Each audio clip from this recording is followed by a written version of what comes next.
Well, thank you very much. We had a terrific meeting. We discussed a lot of things. As you know, I had an excellent phone call with President Putin that lasted for over 2 hours. We discussed a lot of points, and I do think we're getting a lot closer, maybe very close. The President and I just spoke to the European leaders. They were President Emmanuel Macron of France, President Alexander Stubb of the Republic of Finland, President Karol Nawrocki of the Republic of Poland, Prime Minister Jonas Gahr Store of the Kingdom of Norway, Prime Minister Giorgia Meloni of the Italian Republic, Prime Minister Keir Starmer of the United Kingdom of Britain and Northern Ireland, Chancellor Friedrich Merz, the Federal Republic of Germany, Secretary General Mark Rutte, the North Atlantic Treaty Organization, NATO, President Ursula von der Leyen of the European Commission. We spoke to all of those great leaders. They're all great leaders. And we had a great talk with them after we were completed. We thought it was appropriate to speak with them. And our meeting was excellent. We covered, somebody would say 95%. I don't know what percent, but we have made a lot of progress on ending that war, which is really certainly the most deadly war since World War II, probably the biggest war since World War II. And I want to thank Steve Witkoff, who's here, and I'd like to thank Jared, who's here someplace. Thank you, Jared. And thank you, Steve. What a great job you've done. Jared Kushner, Steve Witkoff. And Marco Rubio is here. Thank you, Marco. And Pete Hegseth is here. Those two people are doing an unbelievable job. And the four people on this one are doing, I don't think anybody could do it. And we'll see if it gets done, but it's very close, certainly. Nobody would even have a chance of getting it to where it is right now. Nobody would have thought that was possible. So I just want to say we've done very well. We've had discussions on just about every subject. And that includes with President Putin before. And we went into great detail, and we likewise went into great detail today. And it was an honor to have you at Mar-a-Lago and have lunch. I hope you enjoyed the food. Your people enjoy the food, I can tell you that. You're big, strong people. Your general over there looks like central casting. I want to also, by the way, speaking of generals, we have a great general. General Raisin Kane, who is here someplace. Thank you. General, thank you very much. He's great. So, Mr. President, maybe you want to say a few words, and then we'll speak over the next couple of weeks. We'll speak probably quite a bit, but we'll speak tomorrow. Thank you very much. Appreciate it. Thank you so much, Mr. President. Thank you. Thank you for everything. Dear colleagues, first of all, I would like to thank President Trump for a great meeting at this amazing place in his home in Mar-a-Lago. And we had a really great discussions on all the topics, and we appreciate the progress that was made by American and Ukrainian teams in these recent weeks. Special thanks to Steve Witkoff and Jared Kushner, and thank you for their engagement and full commitment, and also to our team, and first of all to Rustem Umerov and General Gnatov, and to all our teams. And we discussed all the aspects of the peace framework, which includes, and we have a great achievements, 20-point peace plan, 90% agreed, and U.S.-Ukraine security guarantees, 100% agreed. U.S.-Europe-Ukraine security guarantees, almost agreed. Military dimension, 100% agreed.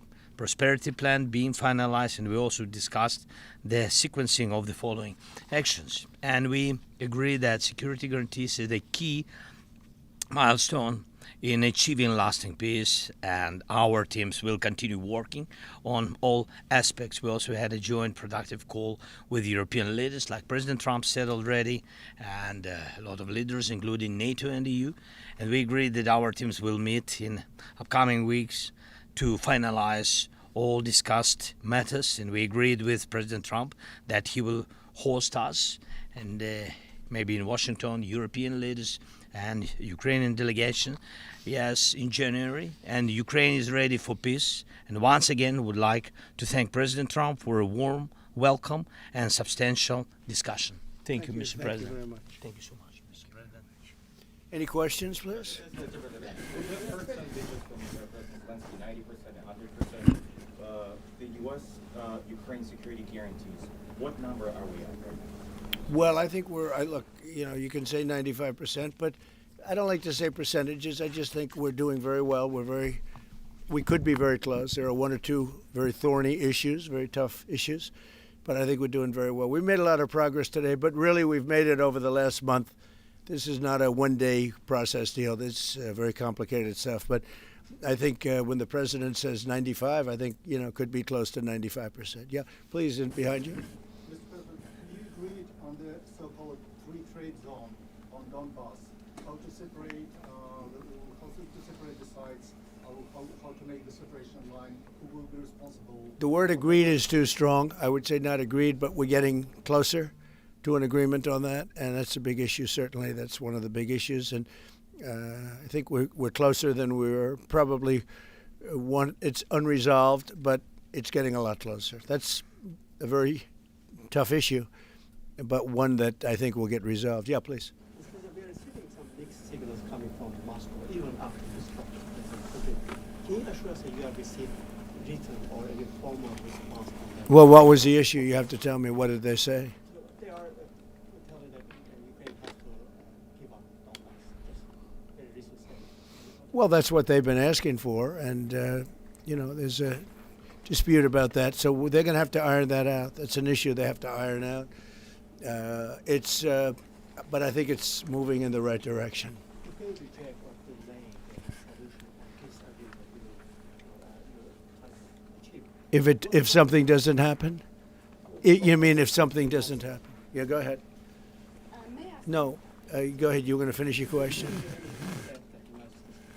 Well, we'll see. Look, we'll see. But I don't want to talk about that because I think we're getting pretty close. Yes, please. may I ask the President of Ukraine Please. yes, about territorial question. Mr. President, what is your take on Donbass status? Are you prepared to see it as a free economic or demilitarized zone? No, we spoke about 20 points planned, and I'm happy that really our teams very close to results, and I agree with President Trump that our teams work not one day and not one week, more than 1 month, beginning from Geneva, then 2 meetings in Miami, then we had Berlin, and now we have Mar-a-Lago. So this is a very difficult question. You know our position, so it's this we have to respect our law and our people, and we respect the territory which we control. And of course, our attitude is very clear. That's why President Trump said this is a very tough question, and of course we have with Russians different positions on it. And have you discussed referendum about? No, when we speak about referendum, we spoke that it's one of the key. We can have referendum on any kind of points of this plan. I said that we can use referendum like for the plan, or we cannot use referendum. It's one of the key. We can use, this possibility of parliament to vote according to the law or to have referendum. It doesn't matter. This referendum, if the plan will be very difficult for our society, very difficult, of course our society has to choose and has to vote because it's their land, the land not of one person, it's the land of our nation for a lot of generations. They'll probably have to get their plan approved by Parliament or by referendum of the people. You would think that they want, I know they had a poll that it's 91% in favor of ending this war, so they want to end it like everybody wants. Russia wants it ended, everybody wants it ended, and we want it ended. I want it ended because I don't want to see so many people dying. We're losing massive numbers of people, the biggest by far since World War II. So we want to see it ended, absolutely. President Yes. Trump, you said at the top that you plan to speak again tomorrow. Is that correct? I might. It depends on what happens tomorrow. If there's an additional something to add, otherwise there's no reason to. We're in the process. Jared and Steve are working very hard to get something done, and if there's something that comes up, I'd speak, but otherwise I don't think there's any reason to. In your mind, sir, what are the thorniest issues still unresolved after the death? Well, I think the land you're talking about, some of that land has been taken. Some of that land is maybe up for grabs, but it may be taken over the next period of a number of months. And you're better off making a deal now. Look, let me tell you, they have been very brave. They fought very hard and continue to fight very hard. and do tremendous damage. But Russia would like to see it end, and Ukraine would like to see it. And I think it's time to end. And a lot of very brave people, a lot of people that are dead right now, unfortunately, because I've said, and nobody's disputed it, that if the election weren't rigged and stolen, 2020, you wouldn't have had this war. It would have never happened. And it didn't happen for 4 years. Never was even thought to happen. And I spoke with President Putin. I got along with him very well, despite the Russia hoax, which was a total hoax. He used to say, what is going on over there? But it was a total hoax, as he knew and as I knew. But I spoke to him, and we'd talk about Ukraine. I've said it before. It was the apple of his eye, but he wasn't going to do anything about it. He didn't do anything about it until I was gone, and then a lot of really bad statements were made by people, by a lot of people, I guess, but by a certain president that we had who was a disaster. Yes? Do you anticipate going to Ukraine if you can get to an agreement? And I know I'd have you no said problem earlier- with doing it. You know, I have no problem with doing it. Don't anticipate it. Would like to get the deal done and not necessarily have to go. I've offered to go and speak to their parliament. And, you know, if that would help, I don't know if that would help. I think it would probably help, but I don't even know if that's... You're welcome. yeah, no, I know. Always. So I'm not sure that it would be really necessary. But if it would help save 25,000 lives a month or whatever it may be, I would certainly be willing to do that. Yeah, please. No, behind you. Where are you from? From Ukraine. Good, I had a feeling. Good. How about Zaporizhzhia nuclear plant? Have you discussed this? On what? Zaporizhzhia nuclear plant. Yeah, we discussed that at length today. As you know, it's in pretty good shape. It can start up immediately, almost immediately. And it's one of the things I discussed with President Putin. And they were talking about the nuclear plant that's probably the biggest in the world, just about the biggest anywhere in the world. Can you believe that? And President Putin's actually working with Ukraine on getting it open. He's been very good in that sense. He wants to see that open. And he hasn't hit it with missiles, hasn't hit it with anything. It's a big danger to do that for everybody. But they're working together to try and get it. It can open very quickly. It's in pretty good shape. And the people there have been there for years. The people there running it. You know, they have 5,000 people in that plant. Can you believe it? I learned that today. 5,000 people. It's the biggest plant of its kind in the world. And they're working together to get it open. They could maybe get it open quickly. That's a big step when he's not bombing that plant. It's a big step. You in the readout from Moscow, they talked about the creation of some working groups. Yes. That would be set. Can you tell us about what those working groups Sure. would entail? And also, if you wouldn't mind, what is the message that you will give to Putin when you speak to him after your meeting? So here? the working group is going to be composed of Steve Witkoff, Jared Kushner, General Raisin Kane, Marco Rubio, and a few other people that we're going to be putting onto it. I think Pete Hegseth should be in that working group. He knows the territory very well. He's been fantastic at what he's doing. And they may add one or two people. And likewise, Ukraine's going to have some very good people that were at lunch today that enjoyed the lunch today a lot, more than they thought, right? But do you want to say who may be on your working group? Yeah, we now, as I said, that we work with Steve and Jared. We worked and worked our Rustem Umerov and also Deputy Minister Gislitz and also General Ignatov, and they will continue work in this group. And of course, if we will go further, and I hope that really we will have decisions in January, as I said, about all these documents, 6 documents, and of course, we will continue work on this, so they know what to do. Yes. And that working group, by the way, importantly, will also then be working with Russia, okay? Because to work with ourselves doesn't really solve much of a problem. So they'll be working with Russia. Yeah, please. This morning you weren't a deadline guy. How long do you think it'll take to get this last little bit, as you say, finished? What are we talking So about? if it went really well, you know, maybe a few weeks. And if it went poorly, longer. And if it went really poorly, it's not going to happen. That would be a shame. There's that chance also. You know, it's possible it doesn't happen. But, in a few weeks we will know one way or the other, I think. But if it went really well, but it could also go poorly. I mean, we could have something where one item that you're not thinking about as a big item breaks it up. Look, it's been a very difficult negotiation, very detailed. It's funny, I settled 8 wars. Some were going on for 35 years, and we got them settled in a couple of days. Some of them, one was going on for 37 years. I settled it in 1 day. But this is a very complex one. What the bad No, I think we'll get it done. I don't want to say when, but I think we're going to get it done. Yes, ma'am. Mr. President, you in the past have suggested a trilateral meeting between both Presidents Putin and Zelenskyy. Is Right. that something that is also on the docket? I see that happening, sure, at the right time. I saw a very interesting President Putin today. I mean, he wants to see it happen. He wants to see it. He told me very strongly. I believe him. Don't forget, we went through the Russia hoax together. And he'd call me, I'd call him, I'd say, can you believe the stuff that they're making up? And it turned out we were right. They made it all up.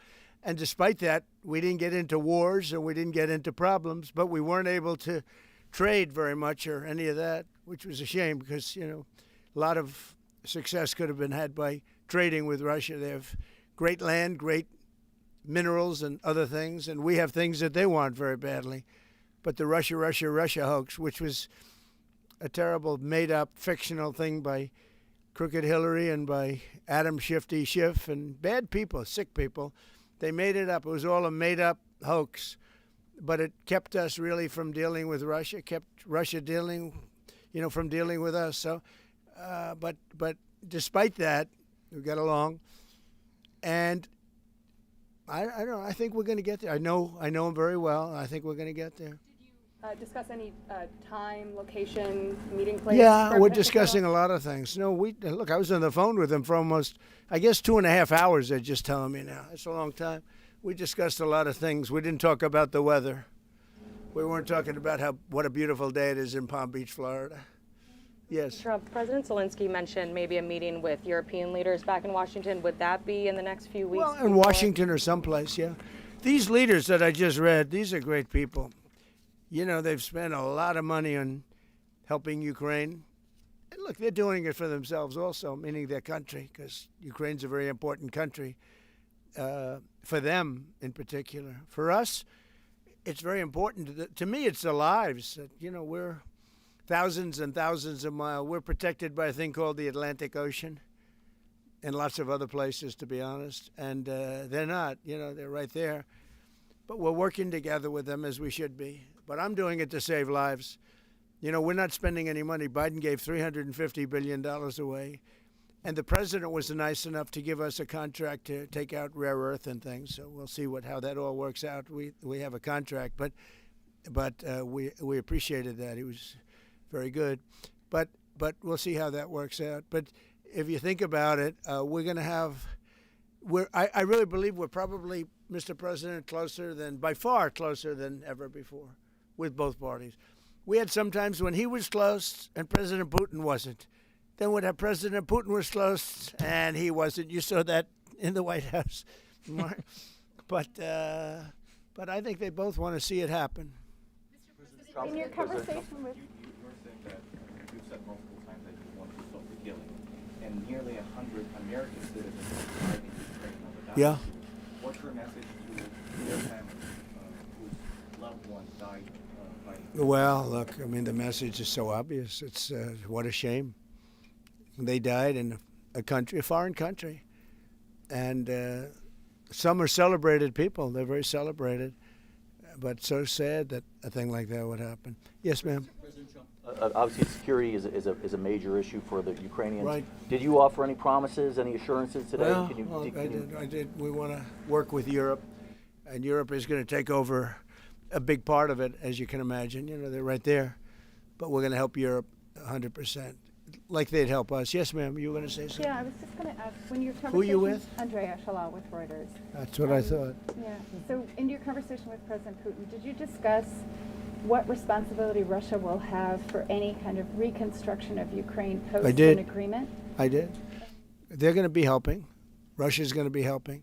Russia wants to see Ukraine succeed. Once it sounds a little strange, but I was explaining to the president, President Putin was very generous in his feeling toward Ukraine succeeding, including supplying energy, electricity, and other things at very low prices. So a lot of good things came out of that call today. But they were in the works for 2 weeks with Steve and with Jared and Marco and everybody.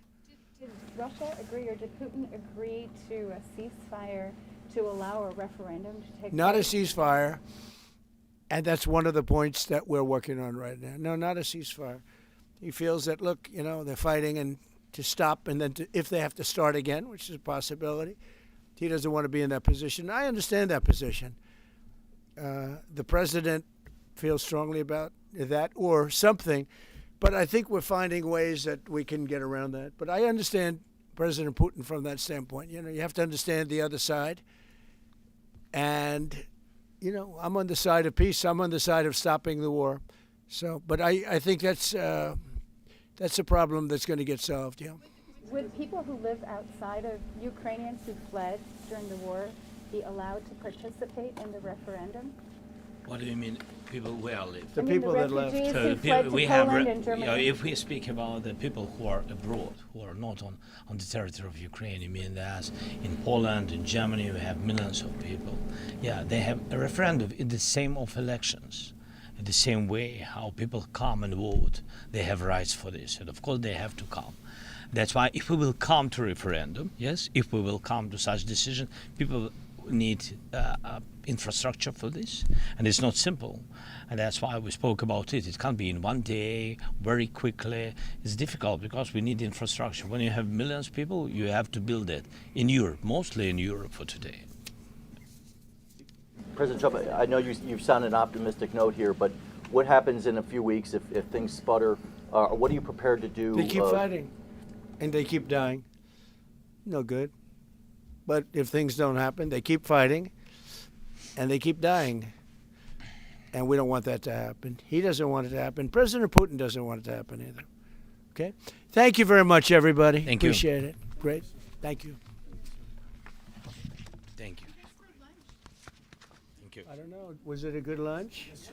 There's no lunch. He walked in. He said, "This place is gorgeous." I don't think he wants to go to the White House anymore. That's the problem.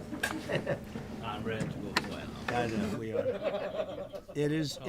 The White House is a very special place, and so is this. I hope you enjoyed it. Thank you very much. Thank you so much. Thank you, sir. Thank you, sir. Thank you.